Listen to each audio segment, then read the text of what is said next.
అందరికీ నమస్తే అండి. పీపీ గారంటే ఎవరు? పబ్లిక్ ప్రాసిక్యూటర్ అంటే ఎవరు? వీళ్ళ డ్యూటీలేంటి?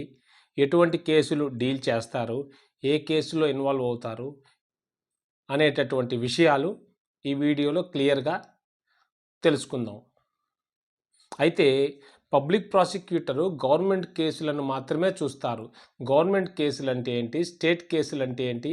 ఎందుకు ఆయన మాత్రమే చూస్తారు? ప్రైవేట్ లాయర్లు చూడరా? అనే విషయాలు ఒక చిన్న స్టోరీతో స్టార్ట్ చేసి కంపేర్ చేసి చెప్తాను. వీడియో స్కిప్ చేయకుండా చూడండి.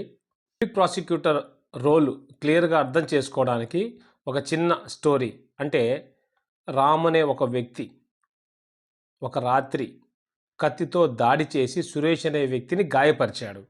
సురేష్ హాస్పిటల్లో అడ్మిట్ అయ్యాడు. నైబర్సు పోలీస్‌కి కాల్ చేశారు. వెంటనే పోలీసు వాళ్ళు వచ్చారు. పోలీసు ఎఫ్ఐఆర్ రిజిస్టర్ చేశారు. స్పాట్ ఇన్స్పెక్షన్ చేశారు. కత్తులు లైక్ వెపన్స్, నైఫ్ సీజ్ చేశారు. విట్నెస్ స్టేట్మెంట్ అక్కడ ఎవరైతే డైరెక్ట్‌గా చూశారో వారి యొక్క విట్నెస్ రికార్డ్ చేశారు. మెడికల్ రిపోర్ట్స్ కలెక్ట్ చేశారు. ఛార్జ్ షీట్ ఫైల్ చేశారు. ఇక్కడ వరకు పోలీసు వర్క్ కంప్లీట్ అయింది. బాగానే ఉంది. ఎటువంటి లాయర్ గారి ప్రమేయం లేకుండా జరిగింది. కేసు ఎలా అవుతుంది? State versus Ram. అంటే స్టేట్ తరపున ఎవరు మాట్లాడాలి? పీపీ గారు, పబ్లిక్ ప్రాసిక్యూటర్. అంటే ఈయన ఇప్పుడు ఎందుకు ఇన్వాల్వ్ అయ్యారంటే పబ్లిక్‌కి ప్రాబ్లమ్ క్రియేట్ అవుతుంది. సమాజంలో అలజడి వచ్చింది కాబట్టి public prosecutor charge sheet study చేశారు. కేసు స్ట్రాంగ్‌గా ఉందా లేదా చెక్ చేశారు. కోర్టులో పీపీ గారు ఇలాగే చేస్తారు. అంటే యువర్ ఆనర్, అక్యూజ్డ్ రాము నైఫ్‌తో ఇంటెన్షనల్‌గా అటాక్ చేశాడు. విట్నెస్‌లు ఉన్నాయి, రిపోర్ట్స్ ఉన్నాయి అని చెప్పేసి పీపీ గారు కేసు స్టార్ట్ చేస్తారు. ఒకవేళ రామ్ చంపలేదు, ఎలిగేషన్ ఫేక్‌గా వచ్చిందంటే అప్పుడు రామ్ తరపు ఒక న్యాయవాది అంటే మనలాగా ఉండేటటువంటి లాయర్లు, అడ్వకేట్స్ గారు కేసు తీసుకొని అతని తరపున కాపాడటానికి అతనికి డిఫెన్స్ లాయర్‌గా మనం ఎంటర్ అయ్యే అవకాశాలు ఉంటాయి. గవర్నమెంట్ తరపున కేసు నడిపే లాయర్‌ని పీపీ గారుగా మనం పరిగణిస్తారు. ఎందుకంటే బిఎన్ఎస్‌లో క్రైమ్స్ అన్నీ కూడా స్టేట్ వర్సెస్ అక్యూజ్డ్‌గా ఉంటాయి. అక్కడ స్టేట్‌ని రిప్రజెంట్ చేసేది పబ్లిక్ ప్రాసిక్యూటర్. అంటే పోలీస్ ఇన్వెస్టిగేషన్ చేస్తుంది, ఛార్జ్ షీట్ ఫైల్ చేస్తుంది. కానీ కోర్టులో ఆర్గ్యూ చేసేది పబ్లిక్ ప్రాసిక్యూటర్ మాత్రమే. చాలామందికి ఒక డౌటు. పోలీస్ ఎవిడెన్స్ కలెక్ట్ చేస్తారు, ఎఫ్ఐఆర్ ఇన్వెస్టిగేషన్ చేస్తారు. పబ్లిక్ ప్రాసిక్యూటర్ గారు ఛార్జ్ షీట్ స్టడీ చేస్తారు. Witness examination, chief examination, bail oppose చేస్తారు, ఆర్గ్యుమెంట్స్ చేస్తారు. ఏ కేసులు డీల్ చేస్తారు పబ్లిక్ ప్రాసిక్యూటర్ గారంటే murder, rape cases, dowry harassment, cheating, robbery, dacoity, any criminal offences against the state. అంటే civil cases, property divorce, money recovery వీటిలో PP గారి role ఉండదు. వేరే లాయర్ల యొక్క ఇంపార్టెన్స్ ఉంటుంది.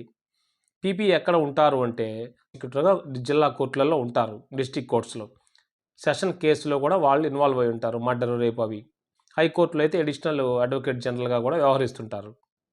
పబ్లిక్ ప్రాసిక్యూటర్ డ్యూటీ ఎలా ఉంటుంది అంటే case dairy, charge sheet study చేయటం, విట్నెస్ ప్రిపేర్ చేయటం, కోర్టుకి ఫెయిర్ పిక్చర్ ప్రజెంట్ చేయటం ఇవన్నీ కూడా ఉంటాయి. అయితే మరొక విషయాన్ని మనం ఇక్కడ కొంచెం ఇందాక జరిగినటువంటి స్టోరీలో అంటే రామ్ అనే వ్యక్తి వేరే వ్యక్తిని కత్తితో పొడిచాడు కాబట్టి అది కేసు అయింది కాబట్టి ఆ కేసు నడుస్తున్నప్పుడు అప్పుడు కోర్టులో పీపీ గారు విట్నెస్ని క్వశ్చన్ చేస్తాడు. ఏమని? మీరు అటాక్ చూసారా? విట్నెస్ అవును సార్ నేను చూశాను సార్ డైరెక్ట్‌గా అంటారు. నైఫ్ ఎవరి చేతిలో ఉంది? విట్నెస్ వాడు చెప్తారనమాట. విట్నెస్ వారు రామ్ చేతిలో ఉంది. డిఫెన్స్ లాయర్ క్రాస్ ఎగ్జామినేషన్ చేస్తారు. ఇక్కడ డిఫెన్స్ లాయర్ ఎవరు అంటే రాముకి అనుకూలంగా రాము తప్పు చేయలేదని భావించినప్పుడు ప్రూఫ్స్ సరిగా ఉన్నప్పుడు డిఫెన్స్ లాయర్ గారు క్రాస్ ఎగ్జామిన్ చేస్తారు. డిఫెన్స్ లాయర్ గారు ఈ యొక్క ఎవరైతే బాధితుడు ఉన్నాడో అతన్ని అడగడం జరుగుతుందనమాట.